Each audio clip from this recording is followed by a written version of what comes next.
Kaixo, ongi etorria, banaketa proportzionalak nola egiten diren ikusiko dugu. Zerbait dugunean, pertsona batzun artean, zerbait banatu behar dugunean. Eta hortarako bi motatakoak daude, izan daiteke zuzenki proportzionalak edo alderantziz proportzionalak direnak. Orain ikusiko dugu zuzenki proportzionalak direnak. Adibide bat jarriko dut. Pentsa ezagun, hiru langileen artean 550 euro lortu dituztenez, bakoitzak egindako lan orduekiko zati zuzenki proportzionalean banatu nahi dituztena. Orduan, Idoiak 8 ordu, Manesek 10 ordu eta Iraiak 12 ordu egin badituzte, zenbat euro dagokio bakoitzari. Horrek esan nahi du. Idoiak egin baditu 8 ordu, Manesek 10 ordu eta Iraiak 12 ordu, nahi dute banatu 550 euro, baina orduen arabera ordu gehien egin duenak, euro gehiago lortzeko, zuzenki proportzionala. Eta hori nola egiten da? Eskema hau jarraitu ez. Zer esan nahi du honek? ABC, hiru pertsona daudela, edo izan edezke bi pertsona bakarrik, A eta B, edo lau pertsona, A, B, C, D. Zer egiten da? Jartzen da. N da, zer banatu nahi dugun? Euroak, edo txamponak, edo abar. Eta behan, batu behar dira, bakoitzaren zatiak. Eta zatiketaren emaitza, hori da, proportzionaltasun konstantea. Orduan, horretik zer egin behar dugu? Bidertu behar dugu. Lehenengoa, bere proportzionaltasun konstantearekin, bigarrena eta hirugarrena.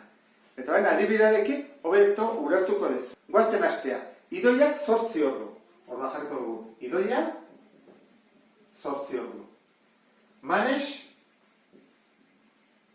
Manesek, 10 ordu.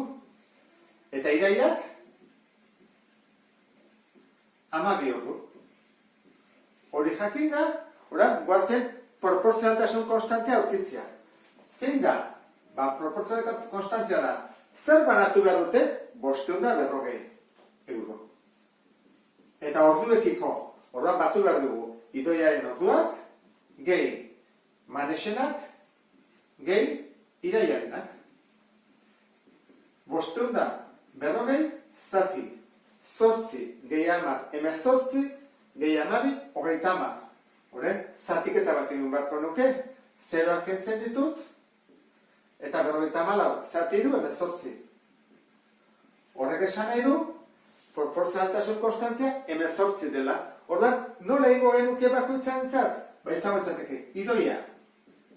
Zer egin behar dugu? Beak 8 ordu dituelako, 8 bider proportzionaltasun konstantea. Biderren 18. Hoi da, 154 euro. Bigarrena, Manesek 10 ordu. Horra jarriko dugu. Manes 10 ordu, beraz, gehiago irabaziko du. Biderren 18, 180 euro. Eta azkena, Iraiak. Iraiak gehiago kobratuko du. Zergatik? 12 ordu sartu ditulako. 12 bider berriro, biderren 18. 216 euro. Orduan banatu ditugu 550 euro, Idoia, Manes eta Iraiaren artean. Azkeneko konprobazioa falta zaigu, ikustea ondo banatu dugun. 6 gehi 4, 10, 8 gehi 2, 10, 14, bat bururako 550. Ondo banatu dugu. Horren badakizute, zuen artean zerbait banatu behar dezutenean, eskema hau jarraitu beharko zeneteke. Beste bat arte, agur.